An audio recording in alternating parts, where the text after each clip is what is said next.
안녕하세요. 영숙이네 정식의 영숙? 정식. 다시 꼬이네. 내가 먼저 할게. 안녕하세요. 안녕. 영숙이네 정식의 영숙. 정식입니다. 오늘은 정말 오랜만에 둘이서 찍는 것 같은데요. 지금 다행히 아기가 자고 있어서 맞아. 자는 틈을 이용해서 후다닥 준비를 해가지고 찍고 있습니다.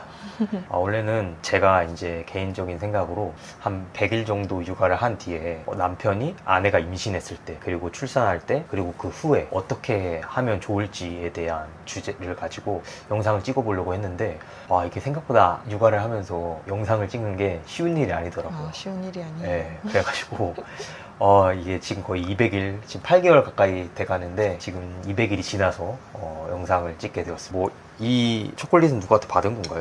내가 산 것도 있고 친구한테 선물 받은 게 있는데 네. 두바이 초콜릿이라고 되게 유행하고 이제 거의 끝물인 초콜릿이 있어요. 그거를 계속 찍으려고 제가 미리 사놓고 친구한테 이 두 개를 선물을 받아서 이번에 정식님이랑 결혼 관련 이야기 할 때 먹으면서 가볍게 이야기하자 이렇게 해서 오늘 일종의 준비를 콜라보라고 했고. 보시면 될 것 같습니다. 또 아무것도 먹을 게 없이 그냥 얘기만 하면 좀 썰렁하니까 이 다과와 함께 주제를 가벼운 마음으로 좀 편하게 얘기를 나눠보는 시간을 가져보려고 합니다.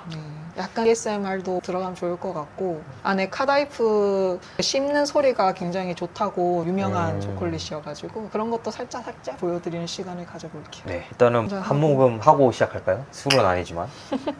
이게 두바이 초콜릿으로 온 거고, 이게 거의 오리지널 느낌 두바이 초콜릿이고, 이건 휘낭시에라고 안에 카다이프가 들어가 있는 휘낭시에입니다. 오늘 먹어볼 거는 이렇게 세 가지가 될 거예요. 그러면 시작하기 전에 한번 하나 먹고 할까요? 응? 네. 제일 기본부터 해볼게요. 보통 이 안에 덜로 갔나? 조금 덜 녹긴 했는데 그래도 이 정도면 괜찮습니다. 이렇게 카다이프가 엄청 들어있습니다. 이게 약간 오리지널이라고 해서 구입을 했는데 괜찮은 것 같네요. 그래서 먹어보는 걸로. 한번 먹어볼까요? 오, 바삭바삭. 약간 국수 소면 같은 거를 약간 튀기듯이 볶아서 초콜릿을 넣은 거래요. 이런 류의 초콜릿은 처음 먹어보는데 굉장히 굳이 비교를 하자면 시중에 나와 있는 크런키 같은 느낌? 그리고 안에 들어있는 게 피스타치오 잼 같은 걸 넣어서 단맛이랑 고소한 맛을 냈대요. 확실히 달긴 맛있네요. 나네요. 맛있긴 하다.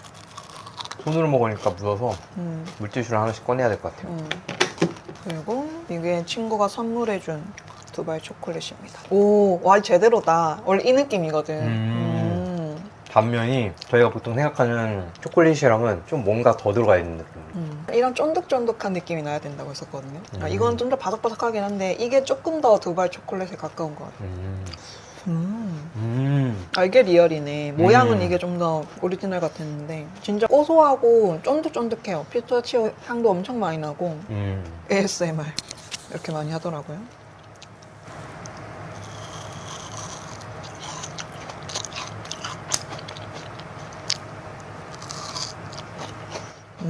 고소하다. 친구 선물해준 게 진짜 리얼 두바이 초콜릿. 진짜 초콜릿을 먹어본 적은 없지만 그 느낌에 가까운 것 같네요. 먹어본 느낌으로 굉장히 달아서 아메리카노 같은 음료랑 같이 먹는 게 좋을 것 같습니다. 맞아요. 중간중간 먹으면서 이야기해볼게요. 네. 자, 일단은 앞서 인트로에 영숙님이 선물 받으신 두바이 초콜릿을 한번 시식해보았는데요. 이제 배도 채웠겠다. 슬슬 제가 좀 예전부터 생각을 해왔던 주제에 대해서 이야기를 해보고자 합니다. 영숙이네 정식. 사실 결혼을 하고 아내랑 얘기를 했을 때 애를 한 명은 최소한 낳아야 되겠다고 막연하게 생각은 하고 있었어요. 그 뒤에 아이를 가져서 낳고, 저희 부모님도 그렇고 그런 분들이 많으시니까 되게 막연하게 생각을 했죠. 뭐 낳으면 알아서 키워지겠지. 그 뒤에 자세하게는 생각을 해보지 않았습니다. 제가 좀 계획적인 타입임에도 불구하고, 제위임에도 불구하고. 근데 막상 임신을 하고 출산하고 아이를 키워보니까 생각보다 예상 밖으로 삶이 많이 바뀌는 부분이 굉장히 많더라고요.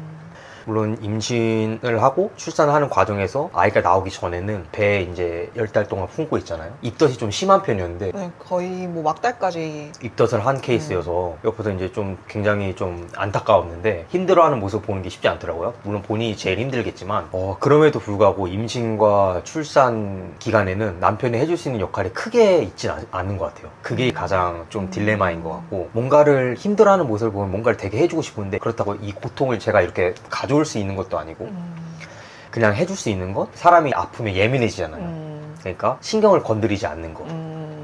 평소에 같이 생활하다 보면 이 사람이 싫어하는 걸 알잖아요. 그럼 최대한 그런 행동을 자제를 하고 신경을 안 쓸 수 있게. 왜냐면 아픈 것만 해도 이미 많이 신경적으로 예민해져 있는 상태이기 때문에 거기서 남편까지 뭔가 신경을 건드리는 일을 한다면 굉장히 이중고가 되겠죠. 그래서 제가 생각했을 때는 임신 기간에는 첫 번째는 그냥 상대방 기분을 최대한 고려를 해서 신경을 쓰이는 일을 만들면 안 되는 게 가장 큰 역할인 것 같아요, 남편의.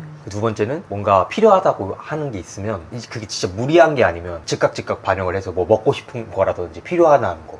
저도 뭐 몇 번 새벽 12시 이럴 때 뭐 먹고 싶다 해서 몇 번 나갔다 왔는데 그런 거에 인한 서운한 기억은 평생 간다고 그러잖아요. 그래서 저는 그때 귀찮고 힘든 게 아니라 뭐라도 조금이라도 도움을 줄 수 있다는 거에 좀 좋았어요. 힘들다기보다는 내가 약간 무력감이 있어요. 그러니까 되게 힘들어하는데 뭔가 해줄 수 있는 게 없으니까 좀 무력감도 있고 뭔가 마음이 계속 걸리는 게 있는데 그나마 내 필요가 생긴 느낌? 아, 이 사람이 이거 필요하다고 하니까 내가 이걸 해주면 뭔가 내가 도움이 된 듯한 느낌이 있어서 저는 그때 기분이 평소와 다르게 그냥 반대로 좋았어요. 근데 임신 기간에는 그렇게 크게 두 가지 정도 역할을 할 수 있는 것 같아요, 남편이. 신경을 건드리지 않고 필요하다거나 뭐 먹고 싶다는 거 사다 주고. 그 출산에는 진통을 거의 한 12시간 하셨죠. 자연분만을 좀 고수하셔가지고 진통을 오래 한 케이스인데 이것도 임신이랑 비슷해요. 임신 때랑 좀 남편이 할 수 있는 역할이 많이 없어요. 그저 남편이 할 수 있는 건 옆에서 같이 있어주기. 출산의 과정이 혼자만의 과정이 아니라 둘이 함께 한다는 느낌을 받을 수 있게끔, 물론 이제 육체적 고통이 이제 짊어지고 있고 남편은 약간 정신적 고통이 있어요. 그러니까 육체적 고통이 워낙 심해서 정신적 고통은 아마 끼어들 틈이 없었을 거고, 그 대신 옆에서 사랑하는 사람이 엄청 고통스러워하는 모습을 보는 거니까 남편도 그 옆에 12시간 자리를 지키는 게 쉽진 않거든요. 맞아요.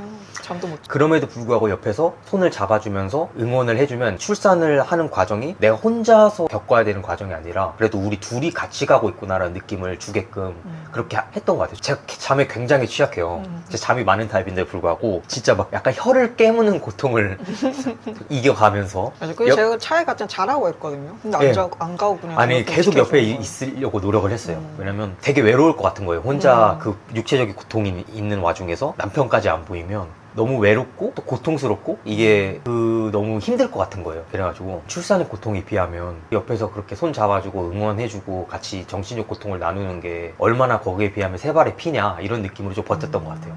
그래서 다행히 진통의 시간은 길었지만 아이는 30분 만에 나왔나? 30분 나왔어. 그래가지고 고통스러운 과정이 있었지만 산모 아이 둘 다 모두 건강하게 마무리할 수 있어가지고 지금 생각해도 참 다행이라고 생각을 해요. 정말 고마운 일이죠. 이제 출산하는 과정에서 산모 아이에게 안 좋은 결과가 있는 케이스도 간혹 있는데 둘 다 건강하게 이렇게 나와줬다는 거, 그것만 자체로도 되게 감사한 일인 것 같아요. 결국에는 이거를 하기 위해서 앞에 인트로를 좀 길게 얘기를 했는데 결국에 제가 생각하는 남편의 역할은 출산 후에 거의 90% 이상 역할이 몰려있는 것 같아요. 90%, 거의 99% 정도? 왜냐면 이제 아이를 낳고 집에 오면 그때부터 정말 육아의 전쟁이라고 그러죠. 시작을 하거든요. 솔로일 때의 자유도가 100%라고 보면 연애와 결혼을 한 후에는 한 7, 80%까지 자유도가 낮아지는데 아이를 낳고 나면 거의 마이너스로 갑니다. 자유가 없어요. 모든 생활의 초점이 아이에게 맞춰지기 때문에 굉장히 자유가 박탈된 삶을 살게 되죠. 다만 이제 아이가 주는 기쁨과 행복이 그 이상이기 때문에 아이를 낳는 것 같아요. 근데 이제 이 말씀을 왜 드리냐면 아이를 저희가 낳고 나서 집에 왔잖아요. 집에 와서 이제 아이를 돌보면 보통 저희는 교대로 많이 했는데 저 같은 경우에 이제 공기업을 다니고 야근할 때가 있지만 보통인 경우에는 바로 퇴근을 하고 주말에도 어느 정도 시간이 보장이 되기 때문에 육아를 전문직이나 기타 회사 생활로 바쁘신 아버지들보다는 많이 참여하고 있는 편인 것 같아요. 그러면서 느낀 게 뭐냐면 육아가 진짜 결코 쉬운 게 아니구나 이걸 느꼈어요. 그러니까 아이를 하루 종일 같이 1대1 마킹으로 한 번만 보시면 이거를 지금 하루면 내가 어떻게든 버텼지만 일주일, 한 달, 1년 이렇게 혼자 독박으로 하게 되면 이거는 정말 보통 산후 우울증이라고 그러잖아요. 이게 물론 안에 여성분들이 임신을 하고 출산하는 과정에서 신체적 정신적으로 조금 약해져 있는 부분이 있기 때문에 아이의 양육까지 하면서 더 쉽게 올 수 있는 부분이지만 이게 남편이 이렇게 독박을 한다 해도 남자도 우울증이 올 수 있겠구나라는 생각을 처음 했던 것 같아요. 그 정도로 뭔가 자유의지가 적용되지 않는 일들이 계속 일어나거든요. 아이가 우는데 왜 우는지도 모르겠고 처음에는 이제 다 당황스럽잖아요. 말을 못하니까 배고파서 우는 건지 아니면 뭐 어디 아파서 우는 건지 전혀 모르는 상태에서, 그리고 초반에 한 50일까지는 거의 뭐 한 30분마다 깨거든요.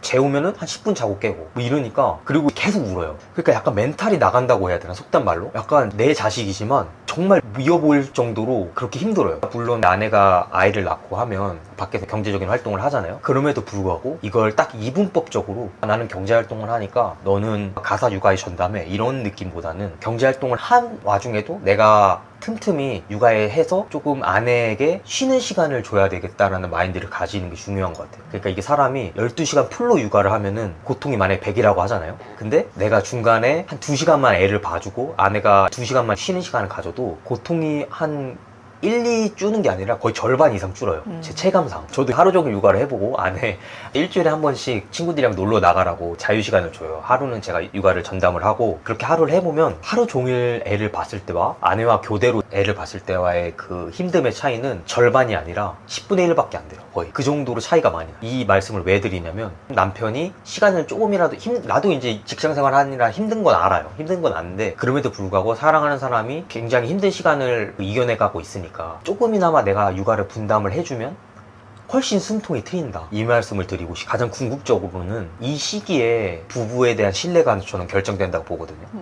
그러니까 물론 이 사람에 대해서 어느 정도 확신이 들어서 결혼을 한 것도 있지만, 제가 여러 커뮤니티 글이나 여러 영상 같은 를 보면 이 시기에 부부 관계가 진짜 급속도로 좋아지거나 급속도로 악화되거나 둘 중 하나예요. 급속도로 좋아지는 건 서로 이 육아라는 전쟁에서 이제 전우가 되는 거죠. 그러니까 이 사람에 대한 신뢰와 믿음이 더 강화되는 거예요. 아, 내가 힘드니까 이 사람이 와서 도와주고 날 쉬게 해주고, 이런 과정이 계속 반복되다 보면 이 사람에 대한 믿음이 생기거든요. 아, 이 사람은 적어도 내가 힘들 때 떠날 사람은 아니구나. 그리고 이렇게 힘든 와중에서도 아이를 육아를 하는 모습을 보면서 내가 이 사람과의 결혼을 하길 잘했다라는 생각이 계속 들어요. 아마 근데 제 여자 입장에서도 그럴 것 같아요. 여자 입장에서 남편이 이렇게 경제활동, 사회활동 하고 와서 힘든 와중에도 틈틈이 새벽까지, 저도 평일에 한 새벽 2시까지는 육아를 하거든요. 그때 적어도 하루에 5시간 이상은 쉴 시간이 있어야 된다고 생각을 하는 편이라서, 제가 여자 입장이어도 그렇게 남편이 해주면 되게 고마움과 동시에 믿음에 대한 그런 게 많이 올라갈 것 같아요. 아, 이 사람이랑 결혼하기 잘했다, 이런 느낌?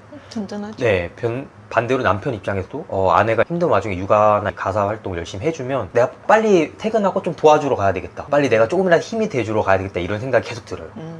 그러면서 계속 선순환 구조로 이렇게 관계가 끈끈해지는 것 같아요.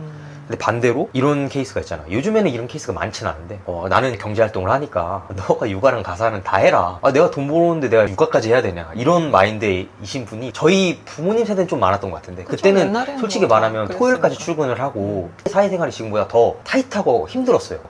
그러니까 어느 정도 이해는 되는데, 요즘에는 뭐 주 5일제다 뭐다 하면서 워라밸이나 이런 게 많이 좋아졌거든요, 예전에 비해서. 그러니까 이렇게 아예 영역을 나눠버리면 서로의 힘든 부분을 아예 모르고, 저도 이제 제가 하루 종일 육아를 해봐서 안 거거든요. 아, 이게 굉장히 힘든 일이구나. 이렇게 일주일, 한 달, 몇 달, 1년 계속하면 이 사람은 우울증이 걸릴 수도 있겠고 건강에 진짜 악영향이 있을 수 있겠다라는 걸 제가 체험을 하면서 느껴서 안 거예요. 근데 만약에 앞서 말씀드렸듯이 그냥 이걸 완전히 분리해가지고 경험을 안 해봤으면 몰랐을 수 있어요. 그냥 뭐 남들이 지금까지 다 애 낳고 키우는데 그게 뭐 벼슬이라고 뭐 그러냐, 이렇게 할 수 있거든요. 경험을 안 해보면 모르니까. 그쵸. 근데 진짜 하루라도 한번 경험을 해보신 걸 일단 추천을 드려요. 그러면 아, 이걸 혼자 하게 냅두서는 안 되겠구나 라는 생각이 들어요. 진짜로 혼자 냅두면 우울증 올 수 있겠구나, 이 생각이 들거든요. 자연스럽게. 그래서 자연스럽게 가사 쓰면서가 올라타요. 왜냐면 일단은 결혼을 했고 이 사람과의 행복하게 잘 사는 게 목적이니까. 그러니까 결과적으로는 남편의 역할은 출산 이후에 거의 99% 이상 있다고 보고, 저는 최소한 육아에 참여하는 이런 게 적어도 아이가 어린이집 갈 때까지는 최소한 유지가 돼야 된다고 봐요. 같이 고통을 분담하는 게 저는 부부라고 보거든요. 그 과정에서 진짜 부부가 되는 거. 이때 이 기간 동안에 형성된 신뢰와 믿음은 저는 평생 간다고 봐요. 나중에 부부 관계 있어서 옆에서 누가 약간 네 아내, 네 남편 좀 이상한 것 같지 않아, 이래도 믿음이 딱 굳어져 있는 상태면 아니야, 그런 사람 절대 아니고 정말 좋은 사람이야, 이게 되거든요. 근데 저는 그게 이 시기 때 거의 형성된다고 봐요. 경험을 해보니까. 이 시기 때 형성이 되면 거의 평생 간다 보거든요. 그러면 조금 힘들고 고통스러워도 열심히 할 만한 가치가 있는 기간이라고 저는 생각이 들어요. 그래서 예비 육아 아빠 엄마들 참고를 하셔가지고, 아빠분들은 이 영상에 참고를 하시고 엄마분들이 보셨다면 예비 아빠분들에게 한번 공유해서 보여주시길 바랍니다. 제가 한 가정의 평화를 지키기 위해서 나름의 깨달은 꿀팁을 전수 아닌 전수를 해드리는 거니까, 남편분들 너무 힘들다고 뭐 방치하지 마시고 이 시기에 같이 잘 이겨내시면 계속 선순환이 되거든요. 이 믿음과 신뢰와 계속 더 서로를 아껴주고 위해주는 쪽으로 선순환이 되는 것 같아요. 그래서 참고를 하셔가지고 저희도 만 2년 거의 다 돼가거든요. 만 2년 동안 저는 항상 그래도 이 사람이랑 결혼을 해서 참 다행이다라는 생각을 여러 번 했던 것 같아요. 저도요. 네, 그래서 나름 행복한 결혼 생활을 하고 있기 때문에 어떻게 이렇게 잘 되었을까라는 생각을 하던 와중에 그래도 나름 제 자신도 노력을 했고 아내도 아내의 역할을 충실히 해줬기 때문에 저는 가능했다고 보거든요. 누구 하나 자기 역할을 안 하면 솔직히 유지되기가 힘들어요. 맞아요. 남편은 남편의 역할을 잘 해야 되고 아내는 아내의 역할을 잘 해야 되고 해야 행복한 가정이 유지된다고 봅니다. 그래서 이 영상을 보시는 모든 분들의 가정에도 행복이 가득하시길 바라면서 이만 저희 시식회와 그다음에 나름의 임신, 출산 그리고 그 후에 남편의 역할에 대한 이야기를 마무리하도록 하겠습니다. 그러면 다음에 또 공유하고 싶은 주제가 생기면 이 주제는 많아요. 이제 찍기가 어려워서 그렇지. 언젠간 윤수 여기 같이 있을 거예요. 네, 같이 지금 다행히 지금 딱 타이밍에 자서 그러는데 맞아. 또 이렇게 이제 제가 깨달은 지혜 아닌 지혜를 공유하는 시간을 가져보도록 하겠습니다. 그럼 무더운 여름 잘 보내시고 다음에 또 좋은 영상으로 찾아뵙겠습니다. 안녕.